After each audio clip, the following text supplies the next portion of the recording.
काली और गोरी जुड़वा बेटी के लिए मां का प्यार। मेहमानों की भीड़ अमृता को घेरे हुए थी। उसकी गोद भराई चल रही थी, जहां उसकी एक सहेली प्रिया उसे कहती है, अरे वाह अमृता, तेरे चेहरे पर तो एकदम ब्राइडल दुल्हन जैसा निखार चढ़ा है।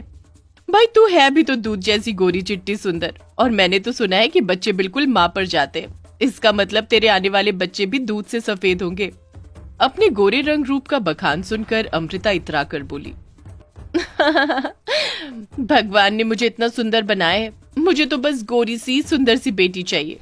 और अगर काला बच्चा हुआ तो? ये सुनकर अमृता भद्दा सा मुंह बनाकर बोली, काले बच्चे का तो सवाल ही पैदा नहीं होता, बिकॉज मुझे काले रंग से नफरत है, नफरत।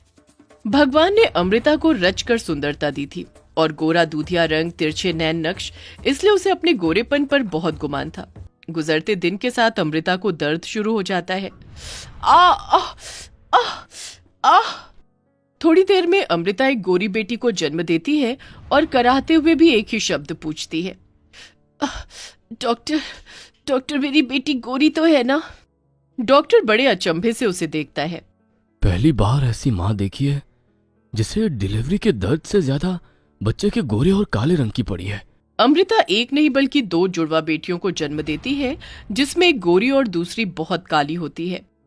डॉक्टर, कहाँ है मेरी दोनों जुड़वा बेटियां?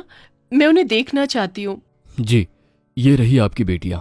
गोरी बेटी को देखकर तो अमृता फूली न समाई, मगर अपनी काली बेटी को देखते ही उसने उसे गोद से झटक दिया। अमृता, पागल हो गई हो? अगर अभी मैंने संभाल ना लिया होता तो गुड़िया गिर जाती।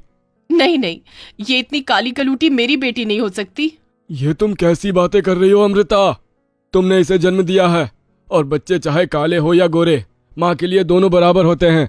अपने पति आनंद के लाख समझाने पर भी अमृता अपनी काली बेटी को स्वीकार नहीं करती, जबकि सारा लाड प्यार वो अपनी गोरी बेटी पर जताती।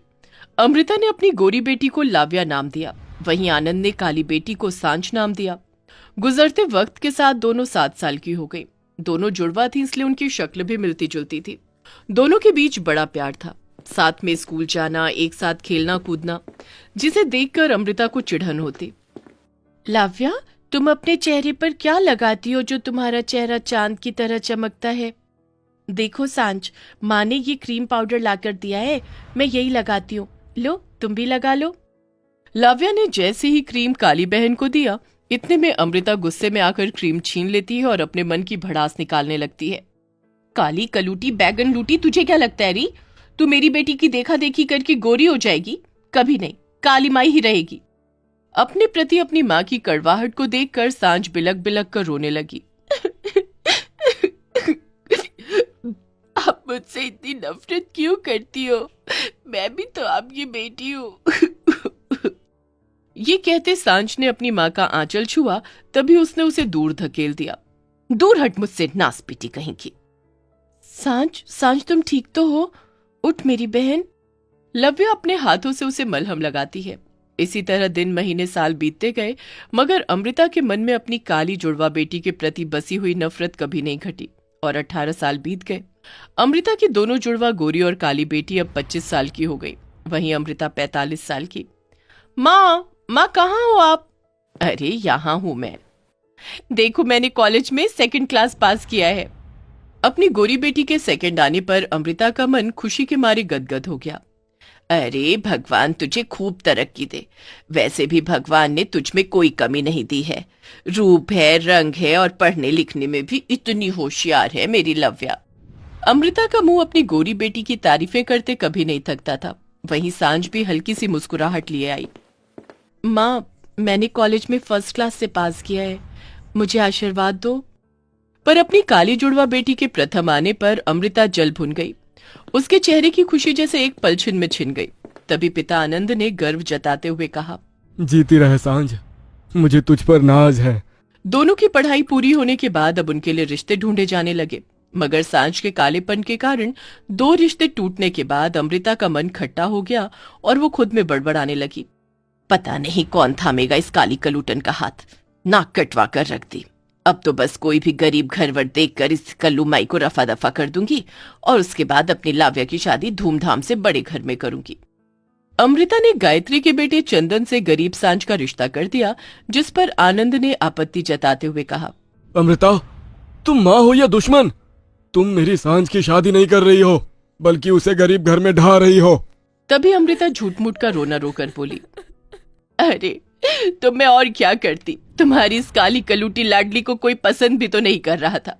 मैं जुबान दे चुकी हूँ, अब अगर ये शादी नहीं हुई तो मैं अपनी जान दे दूंगी। आप चिंता मत कीजिए माँ, आपने जहाँ मेरी शादी तय की है मैं वहीं शादी करूंगी, जैसा आप चाहेंगी वैसा ही होगा। ये कहते कहते अमृता की काली बदकिस्मत बेटी उसके पैरों में सिसक सिसक कर रोने लगी। खर्चे से बचने के लिए एक मामूली सी बारात घर में 4 लोगों में शादी कर दी गई। यहाँ तक कि उसकी प्यार भरी विदाई भी हो रही थी। बाबा, बाबा। जा मेरी बच्ची, भगवान करे तेरे ससुराल में तुझे हर खुशी मिले। अच्छा माँ, मैं चलती हूँ। सांझ टूटा मन लिए अपने गरीब ससुराल आ गई, जहाँ गायत्री ने उसका दिल से स्वागत सत्कार किया। आओ दुल्हन, ये हम गरीबों का सौभाग्य है जो तुम इस घर की लक्ष्मी बनकर आई हो। अपनी सास के मन में ऐसे स्नेह को देखकर सांझ के मन के सारे घाव भर गए। वहीं दूसरी तरफ अमृता ने अपनी गोरी बेटी लाव्या की शादी दौलतमंद घर देखकर, बहुत सा दान दहेज देकर पूरे धूमधाम से निरंजन के बेटे अजिंक्य से कर दी। समधन जी, मैंने अपनी बेटी को बड़े नाजों से पाला है। फूल सा नाजुक शरीर है इसका, इसे खुश रखना। जा लाव्या बेटी, अपने ससुराल में खुश रहना। आप बिल्कुल भी चिंता मत कीजिए अमृता जी, आज से आपकी बेटी मेरी बेटी है। निरंजना ने ऐसा कहकर अमृता को यकीन तो दिला दिया, मगर अमृता को कहाँ पता था कि लाव्या की जिंदगी में पहाड़ सा दुख भोगना लिखा है। लाव्या हर लड़की की तरह आंखों में ढेरों सपने लेकर ससुराल चली जाती है, मगर शादी के अगले दिन से निरंजना अपनी बहू के साथ किसी नौकर से भी बदतर बर्ताव करने लगती है और झाड़ू मारकर उसे उठाती है। अरे अरे ओ कामचोर, चल उठ जा और आधे घंटे के अंदर पूरे घर की सफाई कर। पर सासू माँ, इतने बड़े घर में नौकर चाकर नहीं है क्या? ओ अच्छा, तो अब लाडो रानी को नौकर चाहिए। क्यों री, तू आसमान की हूर पर ही उतर कर आई है? चल जल्दी से सफाई कर, नहीं तो ये गोरी चमड़ी झाड़ झाड़ कर राख कर दूंगी। उसी दिन से लाव्या अपने ससुराल में डरी सहमी सी रहने लगी, तो वहीं सांझ अपने गरीब ससुराल में खुशियों भरी जिंदगी बिता रही थी। गुजरते दिन के साथ दोनों जुड़वा बहनें प्रेग्नेंट हो गई। अधिकतर काम करने की वजह से लाव्या एकदम कमजोर हो गई। अजिंक्य, मैं माँ बनने वाली हूँ और तुम पापा। तो क्या करूं? नाचूं? हाँ, तुम क्या दुनिया की पहली औरत हो जो बच्चा पैदा करोगी?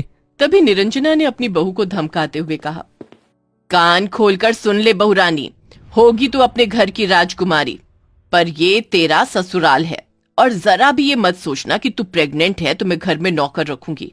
सब कुछ तुझे ही करना पड़ेगा। आज तो चूल्हे से कुछ ज्यादा ही धुआं उठ रहा है। अरे बहू, मैं खाना बनाती हूँ, देख तुझे धुआं लग रहा है। ये तेरे और तेरे होने वाले बच्चे के लिए बिल्कुल भी ठीक नहीं। गायत्री अपनी बहू को हटाकर खुद चूल्हा फूंकने लगती है। तभी चंदन सर से पांव तक मिट्टी में सना हुआ गमछे में इमली और कैरी लेकर आता है। ये लो सांझ, तुम्हें कैरी खाने का मन कर रहा था ना? देखो, मैं तुम्हारे लिए ले आया हूँ, और ये गरम गरम जलेबी भी छनवा कर लाया हूँ। शुक्रिया चंदन जी। वहीं लाव्या की सास और पति उसे मार पीट कर भगा देते हैं। लाव्या, मेरी बच्ची, ये सब क्या है? क्या हुआ है? वो अपनी माँ को रोते हुए सारी बात बताती है।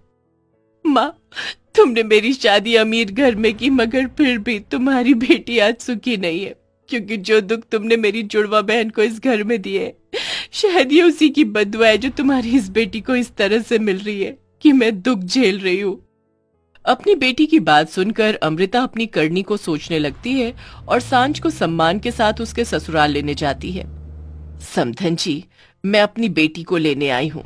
हमारे यहाँ बेटी का पहला बच्चा उसके मायके में होता है। ये सुनकर सांझ रो पड़ती है। माँ, घर चल बेटी, तेरी माँ तुझे लेने आई है। अमृता अपनी दोनों बेटियों की एक समान देखभाल करती है और सांझ को खूब प्यार देती है। वहीं थोड़े दिन बाद निरंजना को अपनी गलतियों का एहसास हो जाता है और वो भी लाव्या को इज्जत के साथ लेकर जाती है।